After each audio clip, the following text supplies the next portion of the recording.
Bem-estar e movimento. Apresentação: Cássia Godoy.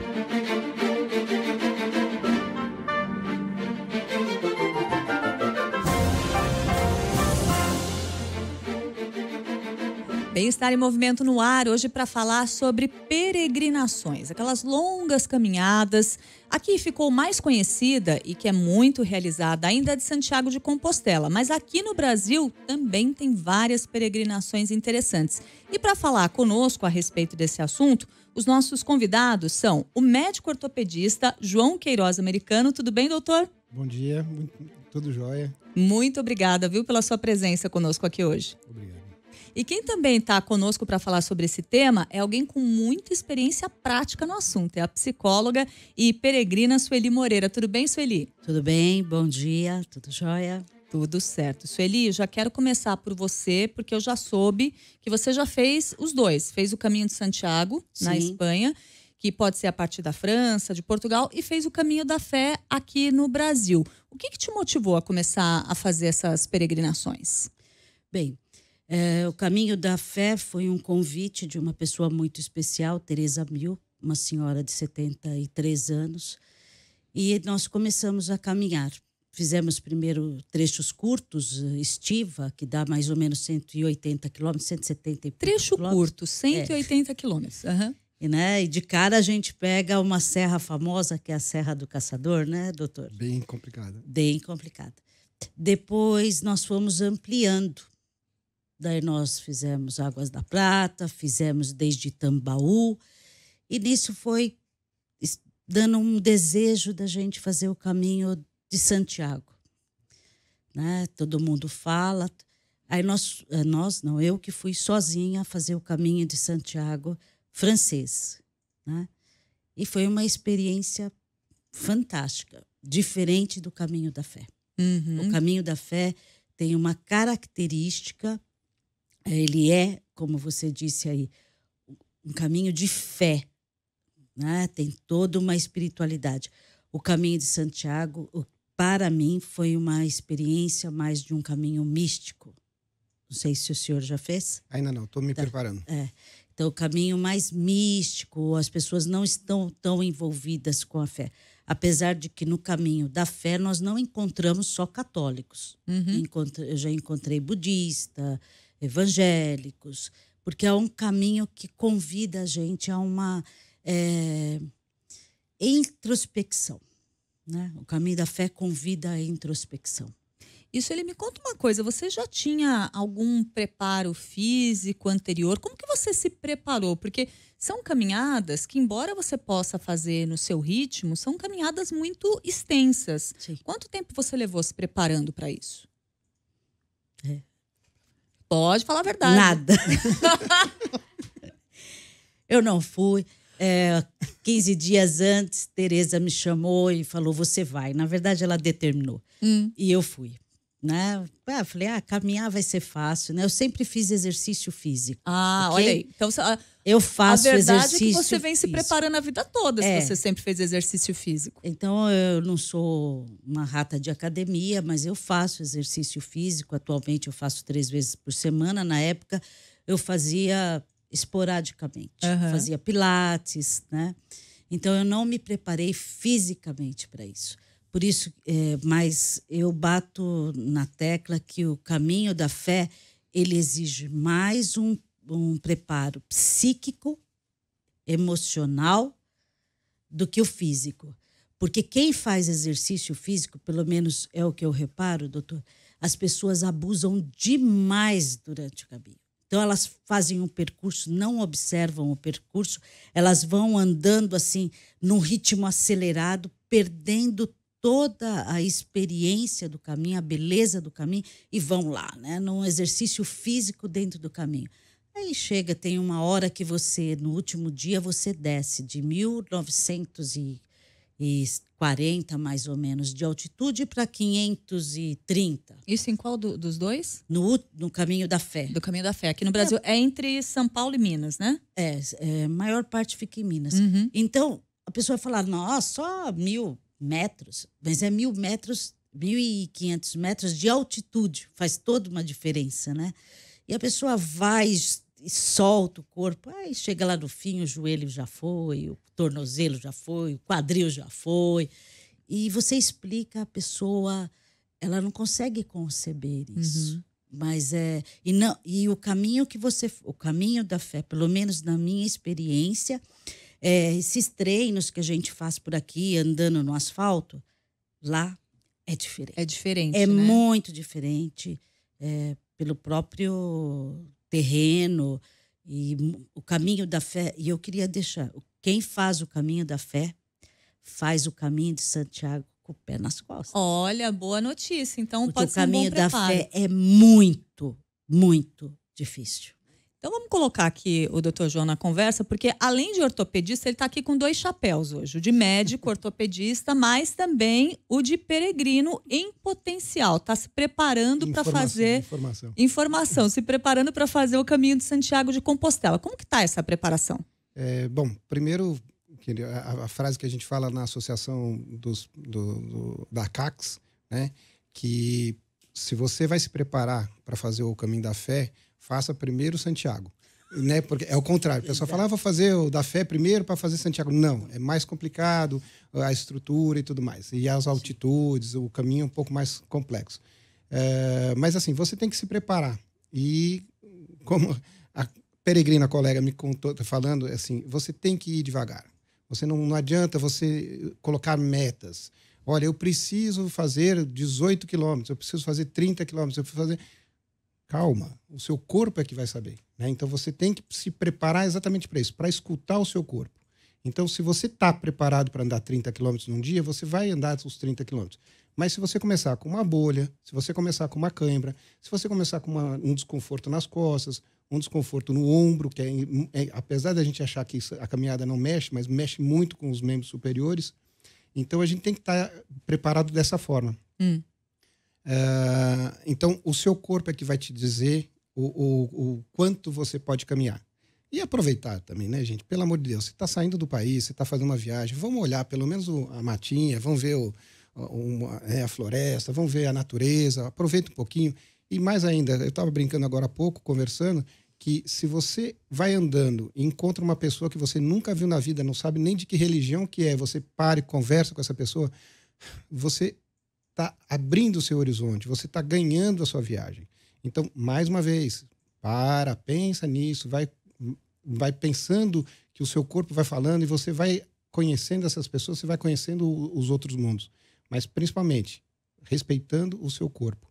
Tem que ir devagarzinho para você não ter uma lesão, você estragar a sua viagem por uma descida mais longa, mais rápida, né? Sim.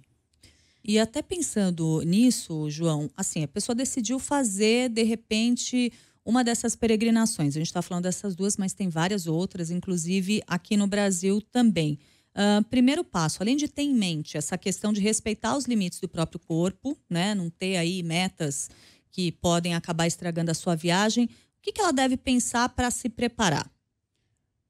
Bom, primeiro tem que ter um calçado, tem que ter uma roupa, tem que ter hidratação, tem que fazer uma reposição durante o trajeto. Então, você tem que ter uma fruta, você tem que ter Hoje em dia, a gente tem os suplementos, a gente tem as barrinhas, tem todos os prontos, né? Os manufaturados, que a gente já consegue uma melhora. Mas você tem que ter pausas no caminho. Então, pode ser um caminho de 5 quilômetros. Tá bom, dá uma paradinha. Um caminho de 18 quilômetros, dá uma paradinha. Então, você tem que dar esse respiro. Então, a preparação que você tem que ter. Um sapato adequado. Que é um sapato, um calçado que não tem nada a ver com tênis de corrida. Não. Você até pode usar um tênis de corrida, mas não é o ideal.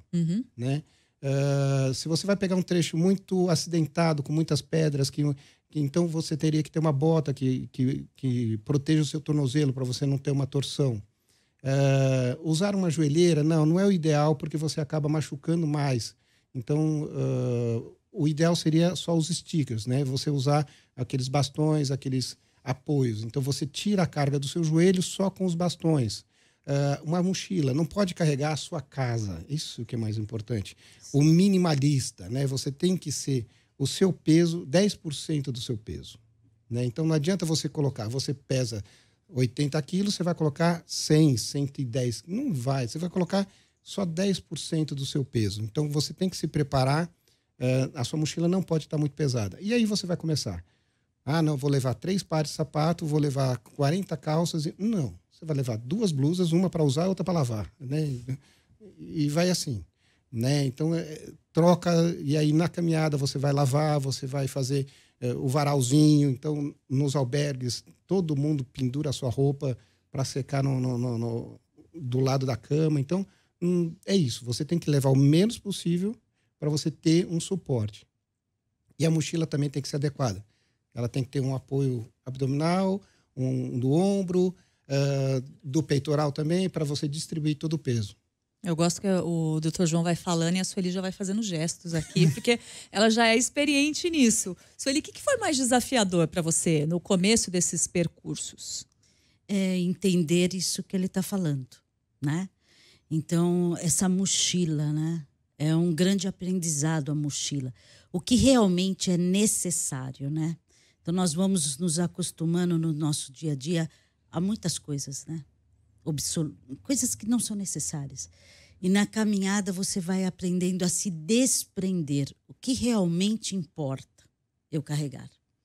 Então, o caminho, ele ensina isso. O que é importante para você? É isso que você vai carregar. Qual é o cuidado que você vai ter? Eu não uso sticks, eu uso cajado, né? Então, o que eu observei ultimamente, os sticks, né? Tem sticks que tem um jeito de pegar que parece uma bengala. Cajado é uma coisa, bengala é outra. Então, o cajado, ele te ajuda na defesa, ele te ajuda, ele apoia, ele te ajuda na descida, ele te ajuda numa subida. O stick também deve fazer essa função, mas muitas pessoas têm usado, não sei se o senhor reparou, como bengala. Isso prejudica totalmente a postura, mais para frente vai dar dor no joelho, não sei o quê, e a pessoa vai mudando. Nessa posição mais e o ombro, né? O ombro. Aí a hora que vai entortando o ombro, você vai se entortando tudo, e daí ladeira abaixo, né? Então eu vejo que é importante uma mochila adequada, saber o que você vai realmente levar, o que é importante. Então, o kit de maquiagem fica em casa. Mas o kit de primeiros socorros tem que estar lá dentro. Tem que estar lá dentro. Sim, tem que ter ele o é tal do band-aid, importantíssimo. pomadas, remédios anti-inflamatórios, remédios antistamínicos. Então, a gente tem que ter um kit que mesmo. também acaba sendo muito compartilhado com outras pessoas. É outra experiência do caminho que é fantástica, que o doutor falou, é essa troca, você vai encontrando pessoas. Então, nós temos um grupo muito pequeno, mas esse grupo, nesses cuidados que a gente tem com as outras pessoas, mesmo porque eles encontram a Tereza, é uma senhora de cabeça branca, tal, chama atenção. Então, nós vamos lá cuidar das pessoas, a gente tem pessoas de Brasília que vêm caminhar com a gente, porque na primeira vez dela, nós cuidamos das bolhas dela. Trocamos os medicamentos que a gente tinha. Tem outras pessoas, um aviador também vai caminhar com a gente, porque nós fomos encontrando ao longo do caminho, fazendo amizades ao longo do caminho, cuidando, né? Porque a gente leva primeiros socorros e as pessoas não têm o hábito. Às vezes leva só um band-aidzinho. Um esparadrapo, um band-aid. Esquece da agulha e a linha, que são importantes. Esquece de uma pomada, né? Para passar na bolha, né? Uma pomada. Até mesmo uma picada. Uma picada, pomada de picada é muito importante, porque no caminho você tem... você anda praticamente só no meio do mato, assim, né? Eu achei curioso que lá no primeiro bloco eu falei assim, mas como que você se preparou? Ela falou assim, posso falar a verdade? Não me preparei. Mas aí depois ela contou que sempre fez atividade física, que nunca foi sedentária, que hoje faz atividade física 3 vezes por semana. Olha, gente, está se preparando desde sempre para isso. E além da Sueli, quem está aqui com a gente também é o médico ortopedista João Queiroz Americano, que está se preparando, se programando para fazer o caminho de Santiago. Vai ser quando essa peregrinação, doutor? Bom, eu até vou voltar um pouquinho, porque há uns 2, 3... Não, começo do ano. No começo do ano, a minha esposa chegou para mim e falou, bom, como eu vou fazer 50 anos no ano que vem, nós vamos fazer o Caminho de Santiago. Foi bem assim, foi uma coisa assim, bem... Foi comunicado, assim, então a gente tem que contar essa parte. Foi um convite, uma obrigação. Brincadeiras à parte, né? Eu sempre gostei muito de atividade física, sempre andei muito de bicicleta, pratico a natação, até faço umas competiçõezinhas, é gostoso. E faço também as nossas caminhadas. E aí a gente começou a fazer a nossa preparação. Como que é? A gente entrou na Associação dos Peregrinos de Santiago, né, a CACS, e a gente faz viagens para alguma cidade e a gente faz essas trilhas de 18, 20 quilômetros vai para o restaurante, que aí vem a melhor parte, e aí a gente passa a tarde inteira comendo, bebendo, falando besteira e se divertindo e fazendo a peregrinação, ou seja, fazendo o convívio com as pessoas, conversando, e cada um vai trazendo uma ideia. Olha, eu fiz isso, você vai fazer tal coisa. Olha, eu uso esse tênis, uso esse sapato, uso essa mochila. Então, a nossa preparação está em doses homeopáticas durante esse ano inteiro. E aí a gente já fez amizades da gente sair para jantar, vão frequentando a casa de um e de outro. Então, é isso. A peregrinação é isso, da gente ir agregando. Quando você começou a falar sobre o pessoal de Brasília, o aviador, isso e aquilo... É isso, é uma família, né? A gente acaba se encontrando e o assunto é maravilhoso, né? Então, vai essa preparação toda. E atividade física. Tem, sim, que fazer alguma coisinha. Você falar que você vai andar 18 quilômetros um dia, tudo bem. 18 quilômetros 2 dias, tudo bem. No terceiro dia você já não vai conseguir. Então, tem que ir devagarzinho, tem que ir respeitando o limite, tem que ir... Mas faça uma preparação. Nem que seja uma academia, nem que seja uma caminhada num parque, não precisa gastar dinheiro. Mas tem que fazer uma pequena preparação para acostumar o seu corpo. Uhum. Agora, Sueli, conta pra gente. Eu queria só falar, não dá para levantar do sofá e sair caminhando 18 quilômetros. Exatamente, né? passar um mês caminhando assim e achar que vai ficar tudo bem, né? Pensando nas melhores épocas do ano, né? Aqui no Brasil, no Caminho da Fé, quais são as melhores épocas para fazer? Olha, normalmente nós fazíamos em agosto, ok? Ou setembro, eram períodos bons. Maio é um período que chove muito, né? Janeiro também chove, e além de ser muito quente. Então a gente diz que abril é bom, depois tem gente que gosta do frio, vai em junho, julho. E nós gostamos desse período, de agosto a outubro. A gente acha ele um período mais gostosinho, mais fresquinho, não mais pega nem tanto confortável, verão, não pega tanta chuva. E para fazer Santiago, que época do ano que é boa? É a época que o doutor vai, né? De final de março, abril, maio é uma época boa.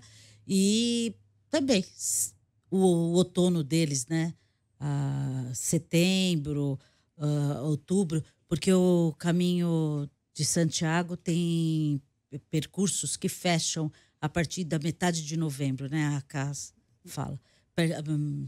Por exemplo, o francês, Roncesvalles, que é a primeira parada, fecha. Não é que fecha. Fecha uma travessia e a outra, ela, que me foge o nome agora, Vassalos, eu acho. Vassalos. Vassalos, né? Ela é perigosa. E fica escorregadia, é por estrada. Então, eles não aconselham. Tá? E tem lugares maravilhosos que ficam fechados, de novembro até início de março. Então, esse período não tem o Caminho de Santiago. A gente tem que ver o verão, o inverno, aí, chuvas. Então, mas é aquela história. Hoje o tempo está todo alterado, a gente não tem como prever. Mas a gente procurou esse período que tem pouca possibilidade de chuva e não é tão quente quanto o verão deles, né? O verão deles é forte, é forte. Para você fazer caminhadas longas por muito tempo, não é interessante. Esse ano, no Caminho da Fé, em agosto, nós pegamos um calor muito grande. Foi muito difícil. Que cai daquilo. Você faz uma programação para andar 20 quilômetros. Mas se você pega um sol escaldante, isso também vai te debilitando, você tem que rever, né? Apesar que o Caminho da Fé hoje, né, ele está de Águas da Prata para cá, ele está extremamente estruturado. Então, antes você andava quilômetros, você encontrar nenhuma pessoa, você tinha que carregar tudo que você ia comer e tal. Hoje não. Hoje você tropeça, principalmente de estiva em diante, você tropeça em lugares para você comer, que vai te dar uma estrutura de banheiro, tudo. Isso não tinha. Então, o caminho da fé, ele melhorou muito, muito da pandemia para cá, deu uns 5 anos para cá, né? Melhorou muito. E isso também ajuda você a rever o seu plano de caminhada, né? Quando a gente pensa no Caminho de Santiago, eu sei que existem trajetos diferentes, né? E aí eu quero saber qual foi o caminho escolhido por vocês. Então, o Dr. João vai fazer ainda, vai ser o caminho francês? Não, vai ser o português. Que nós vamos sair de Porto até Santiago e depois a gente vai pegar o último trecho que a gente vai andar de bicicleta. Então, a gente vai fazer a pé. E o último trecho que vai até a Finisterra, a gente vai fazer de bicicleta. Esse trecho antes da bike, a estimativa é que sejam quantos dias? Vão ser uns 12 dias, mais ou menos 300 quilômetros, um pouquinho menos, mas dá uns 300 quilômetros. A famosa viradinha por lá, né? O Waze corrigindo, né? e depois os últimos são 90 quilômetros, que aí a gente vai fazer em 2 dias. Isso, Eli, você que fez o caminho francês, né? Eu fiz o caminho francês. E aí foram quantos dias? Foram 30 dias. 30 dias. 30 dias. Nossa, né? gente, que desafiador. Quando eu ouço assim, 300 quilômetros, 30 dias, parece uma coisa distante, parece uma coisa difícil. E aí, até aproveitando um gancho aqui, o doutor brincando, falando, vamos corrigir ali a rota do Waze. Como que é essa questão da navegação, né? Como que você faz, inclusive para você não perder o rumo de onde você está indo, o que você está fazendo, o que te ajuda? Isso. No Caminho de Santiago, ele é totalmente sinalizado. Então, ele tem uns totens pequenos, de mais ou menos 1 metro de altura, e ao longo do caminho não tem como você se perder, além da famosa seta amarela, né? Que tem aqui também. Então, o Caminho da Fé, que foi idealizado a partir da experiência do Santiago, ele tem o caminho, a seta amarela por todo o percurso. Então, você não se perde. E lá, além dos totem, tem a seta. E o fluxo de pessoa é uma coisa impressionante no Caminho de Santiago. Você parece que você está andando assim numa passeata. Você não anda sozinho em nenhum momento? Esquece isso. Né? Principalmente nos últimos 100 quilômetros, que aí junta todo mundo, todo mundo atrás da Compostela. Né? Sim. Então, você anda o tempo inteiro. A diferença maior para mim do Caminho de Santiago para o Caminho da Fé é a chegada. A chegada em Aparecida, independente da religião, ela para mim, né? Eu estou na 12ª vez, ela é extremamente impactante. É uma acolhida, é um abraço. Acho que é porque todo mundo chega lá. O Caminho de Santiago, você chega e é disperso. As pessoas vão se dispersando. E daí você fica meio assim... Aí não pode entrar, viu? Na igreja, você tem que ir primeiro deixar suas coisas lá, para depois você voltar para a igreja. Você não entra de mochila. Se entrar de mochila na igreja, dá uma sensação assim... Sou peregrino. Gente, a conversa está maravilhosa. A gente podia ficar muito mais tempo aqui. Infelizmente, o nosso tempo está esgotado, mas eu quero agradecer demais a participação de vocês dois, trazendo para os nossos ouvintes essas experiências, a experiência de preparação aqui, o doutor também falando, né, do que a gente precisa fazer para chegar bem num percurso longo como esse. O doutor João Queiroz Americano, que é ortopedista e está se preparando para fazer o Caminho de Santiago de Compostela. Doutor, obrigada e eu espero que a gente volte a conversar. Com certeza, vamos sim. E a próxima você vai estar junto com a gente. Olha aí, ó. Vamos marcar, né? Plantando a sementinha, vontade eu tenho. Deixa eu pensar nas férias do ano que vem. E quero agradecer demais a Sueli Moreira, psicóloga, peregrina super experiente, veio compartilhar conosco aqui todas as suas histórias. Obrigada, viu, Sueli? Nós é que agradecemos o convite, né? Com certeza, muito. É muito bom falar do caminho. Porque a gente conta um pouquinho da nossa experiência, mas a gente fala que o importante é você fazer o seu tempo, você ir caminhando devagarzinho. E realmente é uma experiência maravilhosa, né? Como você falou, quando a gente chega, quando a gente termina um percurso, a gente fala... Né?